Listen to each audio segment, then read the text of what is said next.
Public.com presents The Rundown, your daily market update in under 10 minutes. My name is Zaid Admani, and today is Monday, June 23rd. In today's episode, we'll tell you how the markets are reacting to the escalating tensions in the Middle East. They don't seem to be too worried right now. We'll also break down Tesla's Robotaxi launch in Austin. Then stick around to the end of the show to find out why Hollywood might stop making original movies. We got a great show for you today. Let's go. The S&P 500 is coming off its second red week in a row, dropping 0.2%. The Nasdaq was able to squeeze out a gain of 0.2% last week. Overall, though, I'm pretty surprised by the lack of volatility in the markets, given the conflict in the Middle East between Israel and Iran. Things did escalate over the weekend, with President Trump ordering a strike on 3 nuclear sites in Iran. Iran says they plan to retaliate and potentially shut down the Strait of Hormuz. And look, if that happens, it would be a big deal, because about 20% of the world's oil flows through that narrow waterway. If Iran ends up blocking it, oil prices could start soaring. But for now, investors aren't expecting much disruption. Oil prices have barely moved since the weekend, but definitely something to keep an eye on. And we'll see how the rest of the market reacts today and the rest of the week.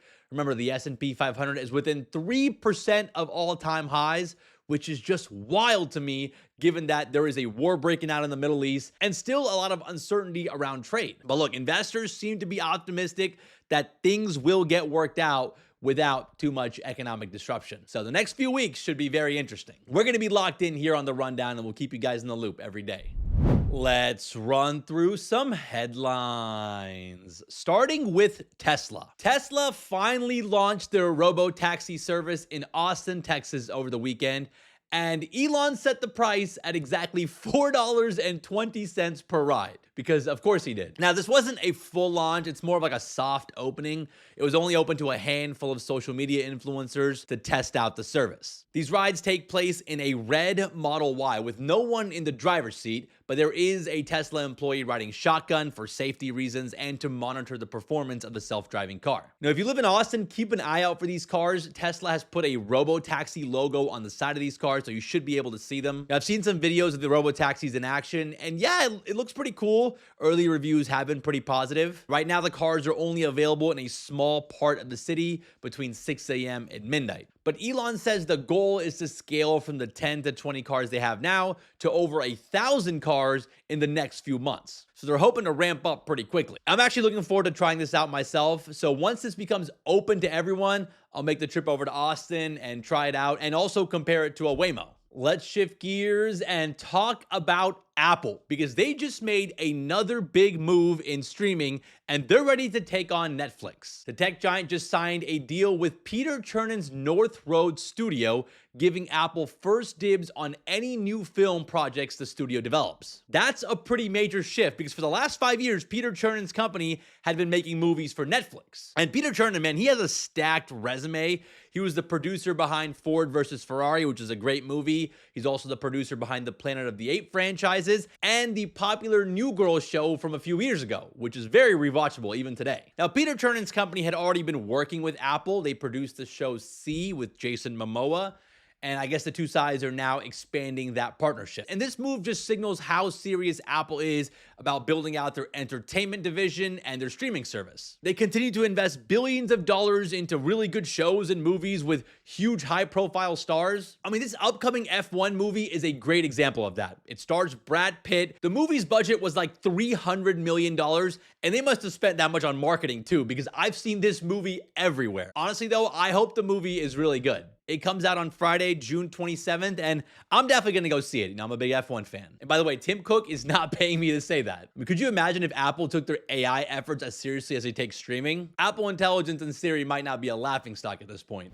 Let's talk about some stocks making moves today. Shares of the fintech firm Pfizer are rising this morning after the company announced plans to launch their own stablecoin. Pfizer does a lot of payment products for banks and other institutions, but they also compete against the POS systems like Toast and Square with their own product called Clover. You've probably seen them at coffee shops and food trucks. It's another white tablet that tries to force you to tip 20% after buying a $6 coffee. Well, now the company wants to get into stablecoins, and they've made deals with Circle and PayPal to help do so. The partnership will attach Circle's USDC stablecoin infrastructure to Fiserv's banking network for digital assets. This will help clear payments through stablecoins. So it seems like stablecoins are having an impact in the financial space, and as a result, shares of Fiserv are up around 3% this morning on this news. And Circle stock just keeps pumping. It's up big again this morning. Shares have gone up more than 700% since they IPO'd like 3 weeks ago.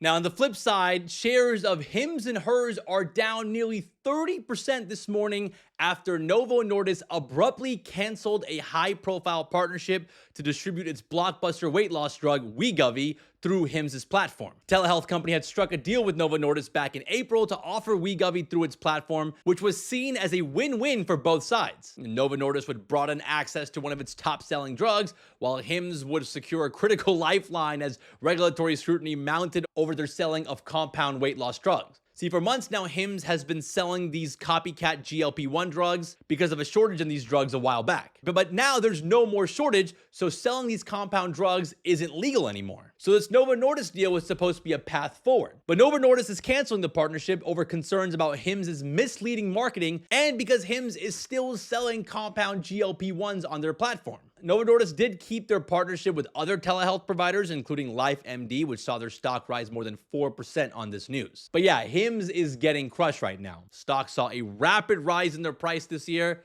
but seems like the air is starting to come out. Let's wrap the show with a fun fact.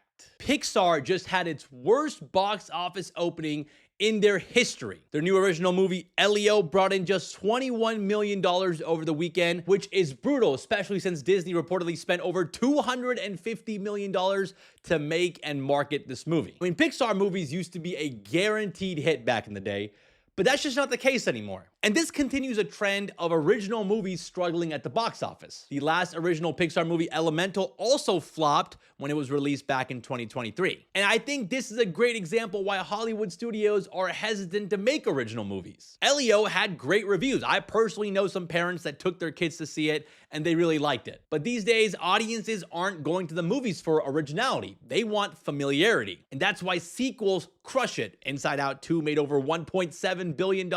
Moana 2 also made over $1 billion. I think that's why we're going to see Hollywood keep cranking out these sequels. It's the only way to make surefire money. We actually talked more about the future of Hollywood and some of the challenges they face with the rise of AI videos on our deep dive episode over the weekend.